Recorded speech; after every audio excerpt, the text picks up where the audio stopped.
우리 삶에서 선택은 너무너무 중요합니다. 선택의 중요성에 대해서는 여러 번 말씀을 드렸습니다마는 중요한 것과 덜 중요한 것, 또 꼭 필요한 것과 그렇지 않은 것을 우리는 분별해야 합니다. 왜냐하면 우리에게는 시간이 제한되어 있기 때문에 그렇습니다. 그래서 꼭 필요한 일, 중요한 일을 우리가 붙잡아야 하기 때문에 그렇습니다. 예수 믿는 신앙인에게도 원리는 똑같습니다. 많은 것들이 있지만 결코 우리가 포기할 수 없는 것이 있습니다. 기독인으로서 또 그리스도인으로서 그 중에 한 가지가 성령의 은혜입니다. 마태는 하늘에 계신 아버지께 우리가 꼭 구해야 할 좋은 것이 있다고 했습니다. 마태복음 7장 11절에 보면 너희가 악한 자라도 자식에게 좋은 것으로 줄 알거든 하물며 하늘에 계신 너희 아버지께서 구하는 자에게 좋은 것으로 주시지 않겠느냐. 막연히 좋은 것이라고 했는데요, 누가는 그 좋은 것이 무엇인지를 가르쳐 줍니다. 누가복음 11장 13절에 바로 너희가 악할지라도 좋은 것을 자식에게 줄 알거든 하물며 너희 하늘 아버지께서 구하는 자에게 성령을 주시지 않겠느냐. 그래서 마태가 말한 그 좋은 것이 성령이라고 말합니다. 그래서 우리는 성령의 은혜를 무엇보다도 또 구하고 사모해야 합니다. 성령님은 나와 함께 하시는 하나님이십니다. 예수 믿고 구원받은 우리 성도에게 주어진 최대 막강 자원이 성령님입니다. 그래서 신앙생활을 하지만 성령의 은혜를 놓치고 살면 승리하는 신앙생활은 어렵습니다. 그래서 오늘 우리가 사도행전 읽은 이 본문에도 보면 성경 말씀에도 20절에 베드로가 이르되 내가 하나님의 선물을 돈 주고 살 줄로 생각하느냐. 이 성령을 하나님의 선물로 그렇게 소개하고 있습니다. 오늘 그래서 이런 하나님의 선물이라는 제목으로 말씀의 은혜를 나누기를 원하는데요, 스데반의 일로 초대교회 핍박이 몰려왔습니다. 박해를 피해 흩어진 사람들에 의해서 예루살렘을 뛰어넘어 사마리아 땅에도 복음이 전해졌습니다. 예루살렘에 있는 사도들에게도 사마리아도 하나님의 말씀을 받았다는 기쁜 소식이 전해지게 됩니다. 이런 반가운 소식을 전해들은 사도들은 예루살렘 교회는 즉시 베드로와 요한을 파송합니다. 아마도 사마리아라는 지역이 가진 그런 민감함을 감안한 발빠른 조치가 아닌가 생각됩니다.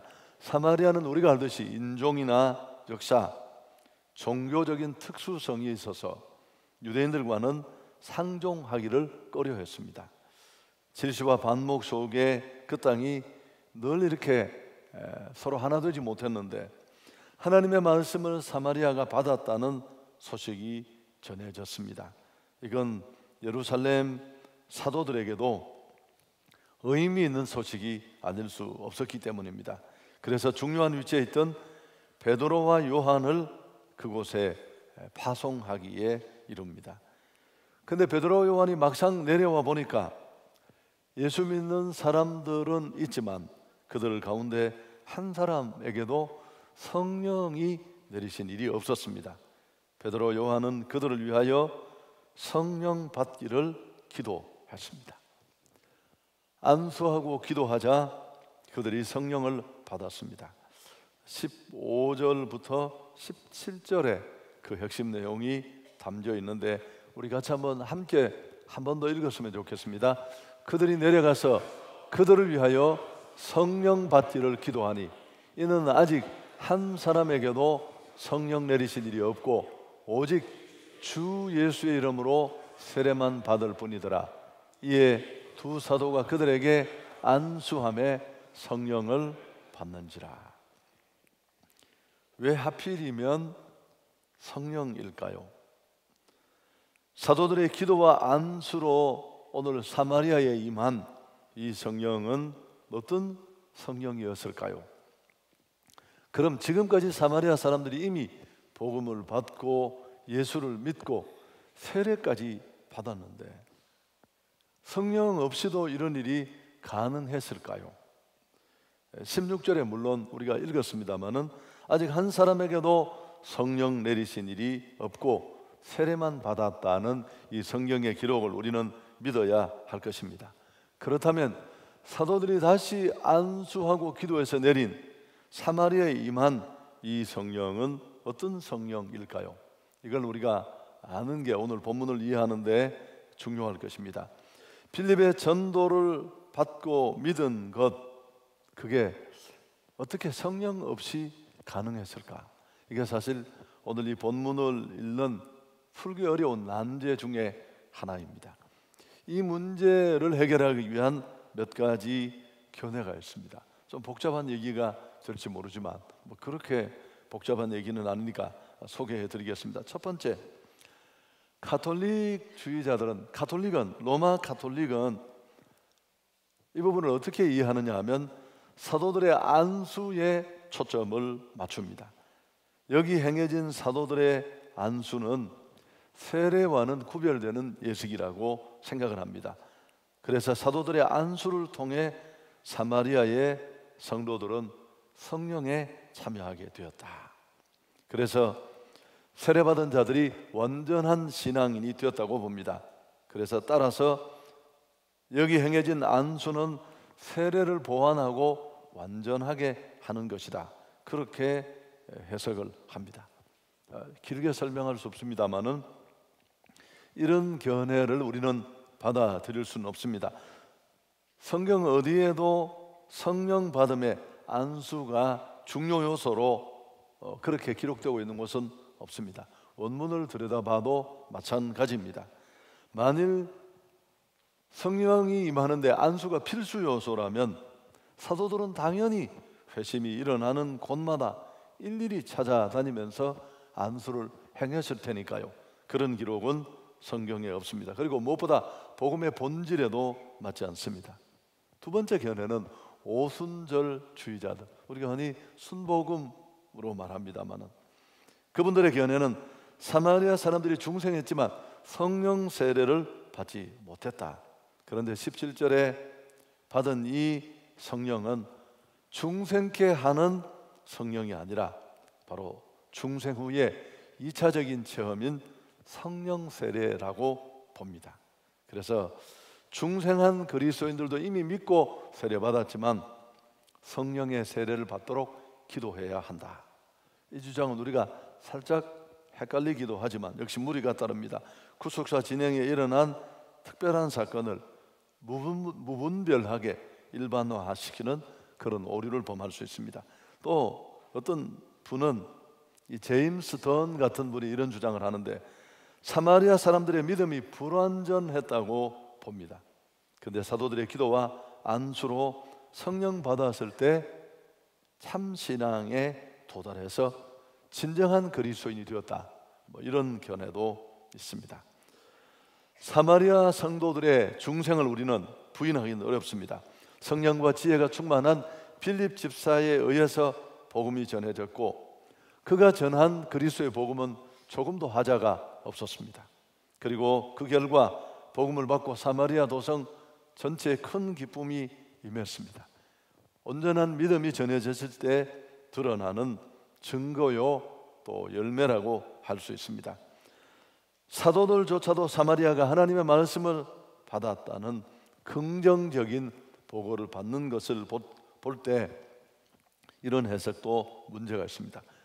한 가지만 더 말씀을 드리면 우리가 믿을 수 있는 칼빈은 중생은 인정을 하지만 성령을 받은 것은 성령의 그것과는 다른 특별한 선물이었다.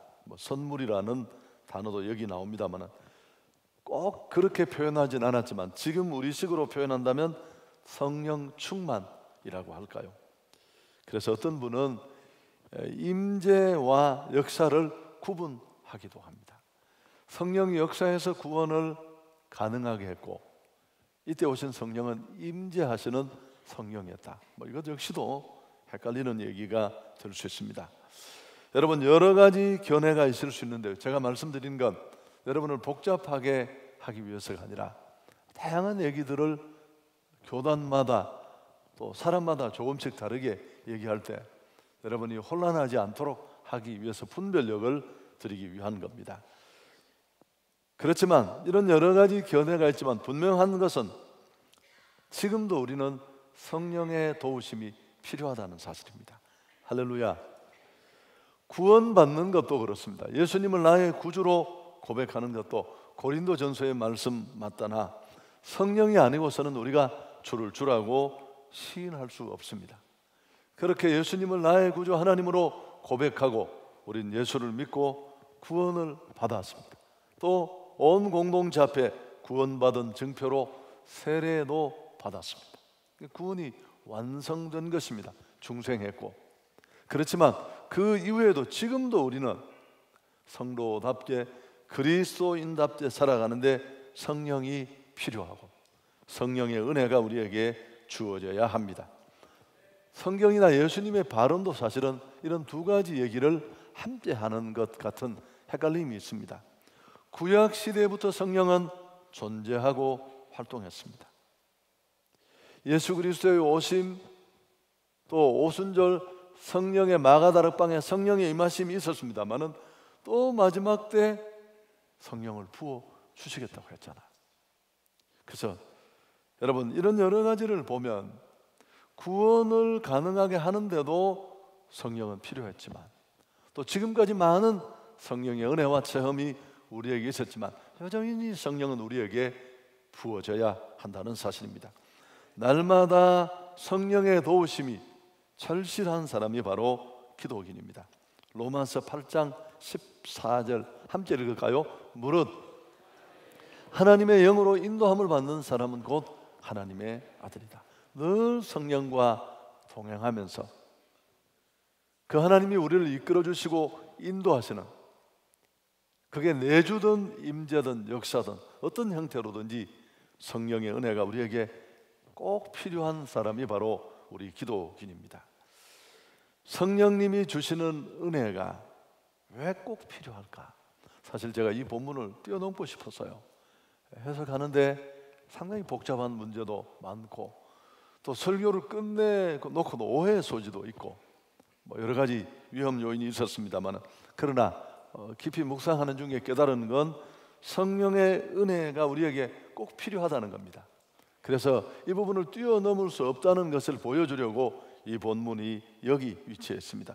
그럼 뒤에 설명을 하겠습니다만은 성령이 주시는 은혜가 왜 우리에게 그렇게 절실하고 꼭 필요할까? 예수 믿고 구원받고 거듭나고 세례도 받았는데 여러분 여러 번 말씀을 드렸습니다.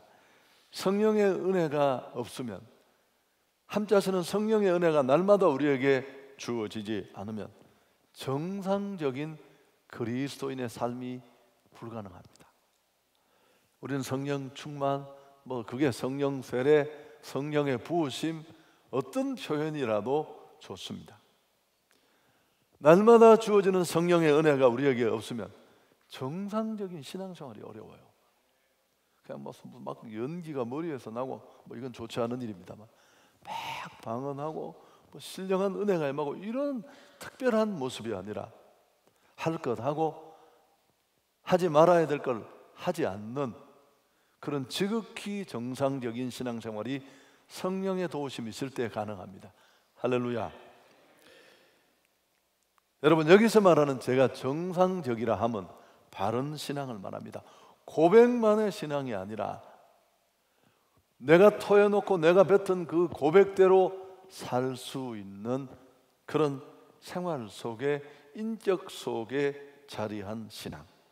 제가 늘 표현을 다시 끌고 들어오면 종교인이 아니라, 고백만 쏟아놓는 종교인이 아니라, 교회만 다니는 껍데기만의 종교인이 아니라 고백대로 살 수 있는 신앙, 마음을 다하고 뜻을 다하고 성품을 다해 주님을 사랑하며 나아갈 수 있는 신앙인으로 사는 삶이 가능한 줄 믿습니다. 성령 충만하지 않으면 방탕하게 살 수밖에 없습니다.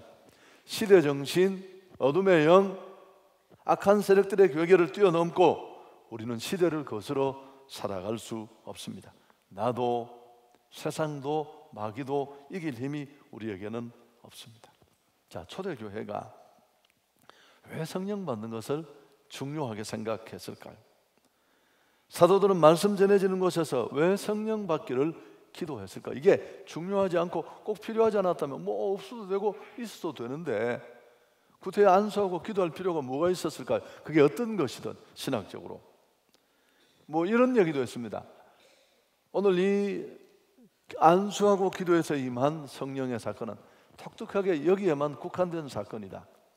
사마리아 사람들과 유대인들 사이에 서로 이런 반목, 경원시함이 있어서 유대인들은 사마리아 사람들을 정통 유대 공동체로 받아들이지를 않았습니다. 잡종이라고 하면서 인간 취급도 하지 않았습니다. 그런데 이런 고정관념을 깨고 실제로 교회를 이끌던 베드로와 요한이 그들이 안수해서 성령이 사마리아나 예루살렘이나 유대인에게나 똑같이 임하는 것을 목격토록 하려는, 너희가 차별이 전혀 없다라는 것을 보여주려는 하나님의 배려이다. 그래서 전체 일반화할 수 있는 일이 아니라 한 시대에 국한된 그런 사건으로 보는 견해도 있습니다. 여러분, 성령이 우리 안에 충만하게 임재하셔야 합니다. 그럴 때 우선 우리는 복음의 참 의미를 깨닫게 되고 또 한 걸음 더 나가서 그 복음을 전하는 증인의 삶을 살 수 있습니다. 자, 사도행전이 내내 관심을 기울이는 건 사도행전 1장 8절입니다. 복음이 예루살렘과 온 유대와 사마리아와 땅끝까지 이르는 과정입니다. 할렐루야. 이게 멈추면 안 돼요. 우린 계속 멈추고 싶어요. 그저 구원을 내게만 붙잡아 두려고 합니다. 전달하고 흘러보내는 일은 불편하고 힘이 들어가니까요. 무언가 내려놓아야 하니까. 그래서 사도행전은 성령행전이라고 하잖아요. 여러분, 우선 성령의 은혜 없으면 구원의 의미를 제대로 깨닫지 못합니다. 요한복음 16장 13절, 예수께서 떠나면서 이렇게 말했습니다. 진리의 성령이 오시면 그가 너희를 모든 진리 가운데로 인도하시리니 그가 스스로 말하지 않고 오직 들은 것을 말하며 장래일을 너희에게 알리시리라. 앞부분에 나온 진리의 성령이 오시면 그가 너희를 모든 진리 가운데로 인도하실 것이다. 아멘. 여러분, 수천 년 전에 한 유대인 청년의 죄인으로 몰려 죽은 그 정말 가슴 아픈 죽음, 난 본 적도 없고 너무 많은 시공의 차이 때문에 간격이 느껴져요. 근데 성령이 은혜를 주시면 나를 2000년 전 그 골고다 언덕으로 데려가요. 그분이 무참하게 죄인으로 몰려 죽은 그 죽음이 내 죄 때문에 죽은 죽음이라고, 이게 리얼하게 현장감이 회복돼서 제가 한두 사람 본 게 아니잖아요. 제 안에도 일어났지만 어떤 사람은 자기 뺨을 자기가 막 왕복으로 날려서 내가 죄인이라고, 자수성가해서 나는 부모의 도움 요만큼도 받지 않고 내 힘으로 힘들게 성공했다고 늘 고집부리던 한 사람이 이 십자가의 은혜를 나를 위한 은혜인 줄 아니까 땅에 코를 박고 뭐 나 같은 것 위해서 예수님이 그럴 필요가 있느냐고 힘들어하죠. 아멘을 하시면 좋지 않겠습니까? 아멘. 여러분, 목사가 설명할 수 없고 그 누구도 가르칠 수 없는 그 깨달음 가능하게 하시는 분이 성령이신 줄 믿습니다. 그리고 더 나아가서 이렇게 우리가 깨닫고 온몸으로 받은 이 성령의 은혜를 땅끝까지 멈추어 두지 않고 인간적인 생각을 뛰어넘어 전하게 하시는 분도 성령입니다. 사도행전 1장 8절, 이건 외웁시다. 오직 성령이 너에게 임하시면 여러분, 왜 오직이라고 했어요? 오직. 다른 걸로는 안 되는 거예요. 그래서 성령이 없다고 하니까, 성령이 임하지 않았다고 하니까 성령을 구하고 기도한 줄 믿습니다. 오직 성령이 너에게 임하시면 너희가 권능을 받고 예루살렘과 온 유대와 사마리아와 땅끝까지 이르러 내 증인이 되리라. 그게 성령의 세례든 그게 성령의 충만이든 어떤 이름으로 불려지든 주어지는 계속되는 성령의 은혜가 없으면 우리는 멈출 수밖에 없습니다. 엉뚱한 짓 할 수밖에 없습니다. 이름은 그리스도인인데 이름답게 못 살아요. 여러분, 그 증거가 오늘 여기 나오는 누굽니까? 시몬이라는 사람입니다. 모르셨죠? 오늘 이 본문을 읽는 동안 등장하는 시몬이라는 빌립보 성에 있는 마술사가 있습니다. 마술로 사람들의 눈을 속여서 인기를 끌고 돈벌이 하던 사람인데, 빌립의 복음을 듣고 이 사람도 예수 믿고 따르고 그 속에 일어나는 기적을 보고 좋아하고 쫓아다니던 사람입니다. 열심을 가지고. 그런데 그가 어떤 사람이었습니까? 고백도 있고 예수도 믿고 세례도 받고 열심도 있었지만, 오늘 빌립이 행하는, 그리고 사도들이 행해서 성령이 많은 걸 보고 그 성령을 돈을 주고 살려고 하잖아요. 18절, 시몬이 사도들의 안수로 성령 받는 것을 보고 돈을 들여 이 권능을 내게도 달라고. 여러분, 성직 매매라는 시몬이라는 단어가 여기서 나와서, 이름에서 전혀 옛날의 모습을 벗어버리지 못했어요. 물질을 추구하고 세상 가치를 따라 사는 이 시몬의 모습, 여러분, 이건 구원받고 직분받고 시간이 많이 흘렀고 내 신앙 고백과 삶에는 아무 문제가 없는 것처럼 보이지만 여전히 은혜가 없으면 바로 서지 못하고 바로 살지 못하고 세상의 것에 휘둘리는 이 시몬의 모습, 돈, 명예, 인기 추구, 자리 싸움, 별것도 아닌데 회장 누구 하느냐 이런 것 가지고 너무 치사하게, 그거 누가 하면 어때요? 저는 노예할 때 그랬습니다. 제가 어떻게 밀려서 노회장이 됐는데 저는 시찰장도 해본 적이 없어요. 단 한 번도. 제가 그랬습니다. 누구든지 난 절대 그런 거 바라지 않는다. 무슨 의미가 있습니까 그게? 여러분, 성령의 은혜가 날마다 주어져야 우리가 자유케 될 줄 믿습니다. D.L. 무디가 이런 질문으로 우리에게 도전을 던집니다. 당신이 세상을 다스리려 하는가? 세상이 당신을 다스리려고 하는가? 하나님은 우리에게 온 세상을 다스리라고 하셨습니다.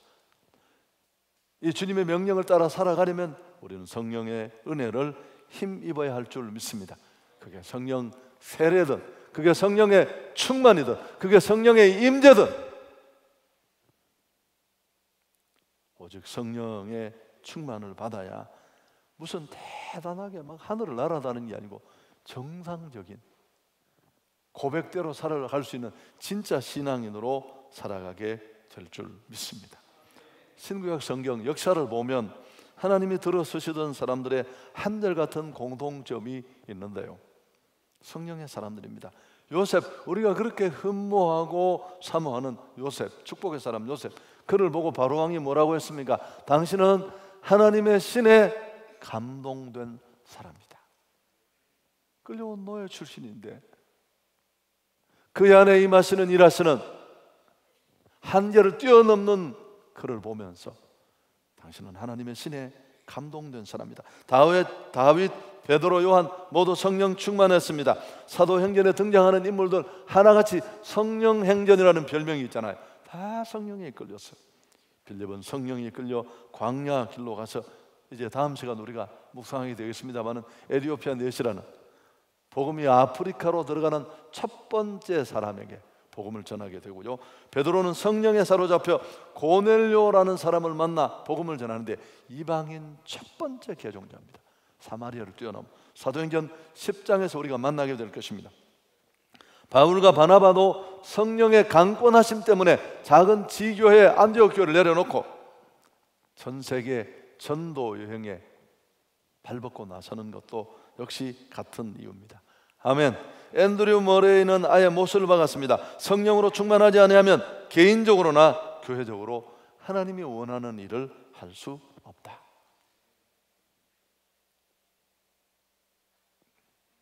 일부 예배가 원래 따끈따끈했는데 오늘은 좀 식은 것 같습니다. 제 탓이 전부입니다. 여러분, 오늘 이 성령의 은혜를, 부어지는 은혜를 하나님의 선물이라고 했습니다. 여러분, 이 선물을 사모할 수 있기를 바랍니다. 꼭 필요해요. 그래서 사도들이 이런 구체적으로 확인하고 안수까지 하고 기도하는 것입니다. 이제 99세로 우리 2월에 하나님의 부르심을 받은 빌리 그레이엄 목사님, 우리가 잘 알고 있는데요, 이분이 한 교회에 이제 집회를 인도하러 갔습니다. 그래서 담임 목사님과 얘기를 나누게 되었는데, 이 목사님이 골치 아프다는 듯이 얘기했습니다. 교회 안에 술꾼들이 몇 사람 있는데 아무리 가르치고 권면해도 이 고래들이 맨날 술통에 빠져서 벗어나지를 못한다는 겁니다. 그래서 도저히 안 되겠다 싶어서 이제 교회에서 투표를 해서 이 사람들을 징계하려고 한다는 겁니다. 그러자 빌리 그레이엄이 발끈하면서 이렇게 말했다고 합니다. 그렇다면 이 교회는 많은 사람들이 성령에 취했는지에 대해서도 투표한 적이 있습니까? 세상 술에 취해 있는 것도 문제지만 교회의 더 큰 문제는 성령에 취해 있지 못하는 데 있습니다. 자, 이런 얘기를 듣고 그렇게 겸손하실 수 있습니다. 여러분, 술꾼이 문제가 아니라, 교회의 정말 문제는 세상 술에 취한 게 아니라 성령의 술에 취하지 못해 있다는 겁니다. 아무것도 안 되고 시몬 같은 껍데기만 만드니까요. 뭐 열심은 있고 설치는데 하나님 영광 가리고 주변 사람 불편하게 하고 자신에게도 되는 일도 없고 하나님을 향해서도 없고. 말씀 마치려고 합니다. 성령의 은혜를 구할 수 있기를 축복합니다. 하나님 은혜 없이는 살 수 없습니다. 매일매일 기도해야 됩니다. 새벽마다 나와서 새벽 기도하는 이유가 뭐예요? 1번, 갱년기를 맞았어. 여러분, 새벽 기도하는 이유는 막 잠이 없었어도 아니고, 그 새벽에 일어나는 시간은 누구에게나 힘든 시간이지만 그 첫 시간을 들이지 않고는 이 하루를 바르게 하나님의 도우심으로 내 욕망과 한계를 뛰어넘어 살 수 없다는 절절함이 가슴에 깨달아진 사람들이 첫 시간을 깨우게 되는 것입니다. 그리고 간절히 기도해야 될 것입니다. 함성교회는 또 뭐가 있습니까? 금요 성령 집회라는 이름이, 이게 왜 만들어진지 아세요? 이걸 또 따라하는 사람들도 많아요. 여러분, 이 경산중앙교회에서 원래 지어진 이름인데 한성교회 와 있었어요. 먼저 제가 오기도 전에. 그럼 그걸 자랑하려는 게 아니라 이 이름의 뜻이 뭐예요? 이 금요일을 저는 막 국가를 위해서 기도하고 전 세계를 위해서 기도하지만, 그런 시간이기도 하지만 저는 어떻게 이해하고 있느냐 하면 개인 기도 시간으로 이해합니다. 충분한 기도가 부족한 개인이 40-50분이라도 나를 위해서 좀 자기 기도가 있어야 남을 위해 기도할 수 있어요. 중보 기도는 필요하지만. 아멘. 근데 우리가 정말 구해야 될, 날마다 구해야 될 가장 중요한 기도가 뭘까요? 성령의 은혜를 구하는 기도입니다. 아멘. 그 대망하는 집회가 성령 집회예요. 그래서 새가족들이, 아니 처음 사역자들이 오면 제가 묻습니다. 피드백 시간에 물으면 꼭 하는 얘기가 있습니다. 맨날 같은 기도를 한다는 거예요. 제가 그 이야기를 한두 번 들어봤겠습니까? 그래서 맨날 같은 기도 하려고 원래 이걸 시작했다. 그 맨날 하는 기도 중에 꼭 빠지지 않고 하는 기도가 성령의 은혜와 도우심을 구하는 기도입니다. 할렐루야. 여러분, 금요 집회 좀 나오십시오. 오늘 이 말씀을 마음에 꼭 기억하고 가슴에 손을 얹고 가만히 한번, 내가 나를 알지 않습니까? 나는 성도답게 신앙인답게 살 수 있는 은혜가 내게 있는가? 구원도 받고 세례도 받고 열심도 있는데 시몬처럼 세상 것 하나도 내려놓지 못하는 그런 사람이라면 지금 우리에게 필요한 건, 절실한 건 성령의 은혜입니다. 사모함으로 기도함으로 나갈 수 있기를 축복합니다.